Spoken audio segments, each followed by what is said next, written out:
په راولپنډي کې پرون یوه بله ډېره افسوسناکه واقعه شوې ده. وډېره چې کوم کلچر دی هغه په دغه علاقو کې اوس هم شته دی. پنډۍ اسلام آباد چې کوم دا بیکورډ علاقې دي پای کې دغه وډېره سیستم اوس هم چلی. نو دغه مطلب وډېره څه له ویلی کېږي د یوې علاقې خانانو ته هغه یې وډېره وایي.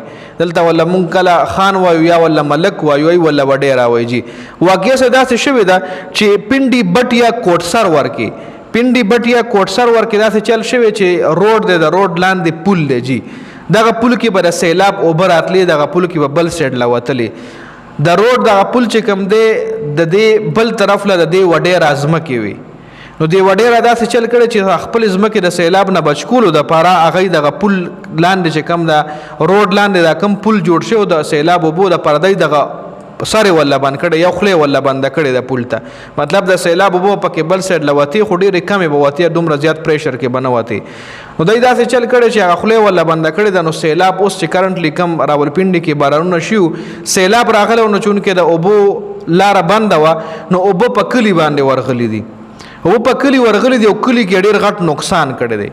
کلی کې نقصان کړي ایون کورونه خو څه کې چې مقبرې قبرستانونو ته هم اوبه ورغلي دي او قبرونه هم قبرستانونه هم ناس شوي دي لکه غریب خلکو د علاقې.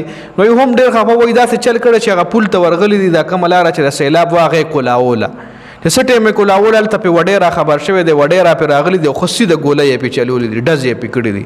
په دغه غریب خلکو باندې ډزې کړي دي چې 2 کسان خو په موقع باندې پکې وفات شوي وو او 6 کسان پکې زخمي وو او دغه 2 کسانو کې چې یو کس پکې داسې و چې د هغه 15 لوریانې وي چې 15 لوریانې ته پاتې شوې هغه 15 لوریانې یتیمانانې شوې. جي نو دغه وډېره سیستم چې کوم دی په پنډي بټ یا کوټسر ورکې دا یو ډېره افسوسناکه واقع شوې وه چې دغه وډېره دغه خانانګوټ کې چې کوم دی هغه یې په غریبانانو باندې ظلم کړی دی. د خپل مطلب چې کم جایداد خپل ځمکې دي هغه د اوبو نه بچ کولو دپاره علاقه چې کومه ده په سیلاب باندې غرقه کا.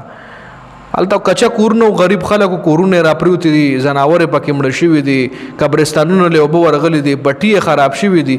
خو دلته وډېره خپل فصل بچ کولو دپاره خپل بټي بچکولو دپاره د غریب خلکو کورونه د غریب خلکو فصلونه تباه کړل او بیا یې په سیده سیده فایرنګ هم وکړو. خیر دا په پنډي بټ یا کوټسر ورکې دا واقعه راغلې وه چې ما به تاسو سره یم شریکه کړم.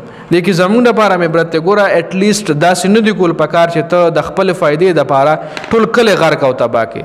خپله ځمکه د سیلاب نه بچ کولو دپاره ته ټول کلي ته مطلب ټول کلي ته نقصان ورکړې.